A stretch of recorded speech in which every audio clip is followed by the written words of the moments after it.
Hi, my name is Carol. I am responding to the Session 3 assignment for the personal journal video. To do this assignment, I have decided to just break it down week by week and talk about the assignment that stood out to me most from each of those weeks, what I've learned from it, and how I've applied it since. So starting with week 1, we started with a personality profiling assignment, which I really enjoyed because I think I've always known that I'm an extrovert.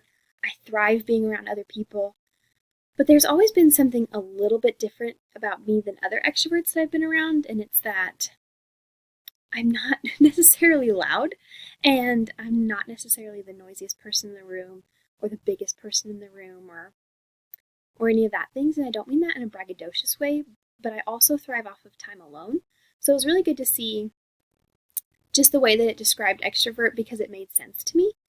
And there was one line in it that I have been thinking about and chewing over the last few weeks, and it said, "These type of extroverts rarely pass up the opportunity to make their social networks grow."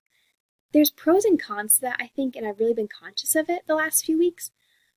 I think I always like to make new friends, and to a fault. I think that I sometimes I love to bring new people into my group, and I love to make people feel included, but I think sometimes I trample over other people's feelings in order to do that. And I've just really been trying to be conscious of that lately. And for example, last night I had the opportunity to go out with some new friends, but I made the decision to go visit a very dear friend of mine, and she was stuck at work. And I went to sit with her at work for like an hour or so.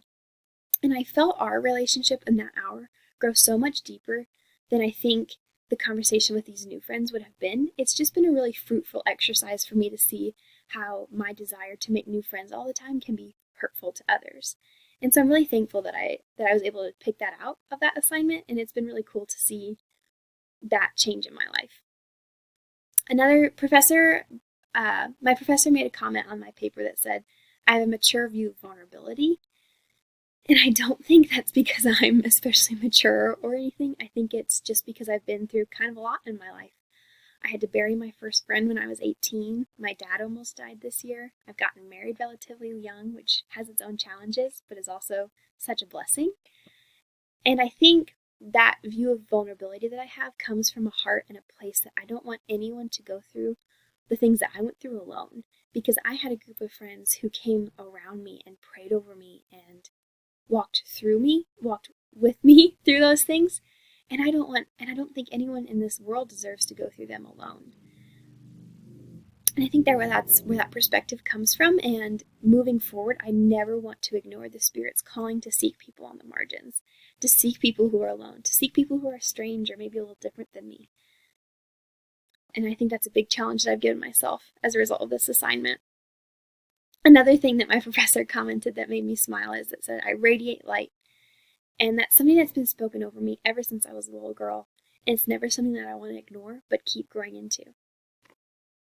Next up, in week 2, we talked about Les Mis, which is my favorite musical of all time, simply because of the foil created from the differing perspectives of justice from Jean Valjean and Valjean.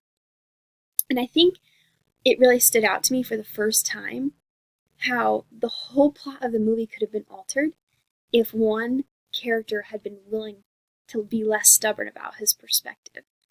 Javert's life could have continued to its natural end if he had been able to soften his heart and his perspective and see things from another side. And that has really left me with a challenge to earnestly seek other people's perspectives and thoughts on things. And it's been a really exciting exercise that I've given myself because I feel like I've already learned a lot. And I never want to be so stubborn and set in my ways that I can't see another perspective. So that was something that was really impactful from week 2. And lastly, in week 3, we talked about what we value most in a friend. And I think even last year, I wouldn't have picked loyalty. But seeing all the things that I've been through in the last year, seeing the friends that have stuck with me through those hard things, our friendships are so precious to me that I think loyalty is something that I will continue to seek out in friends. And on the flip side, evaluating my own loyalties. And it goes back to session 1. Am I being loyal enough to the friends that I have while seeking new friends? And it's all been kind of connected, and I'm so thankful for this learning experience. I'm excited to finish this season strong. Thank you.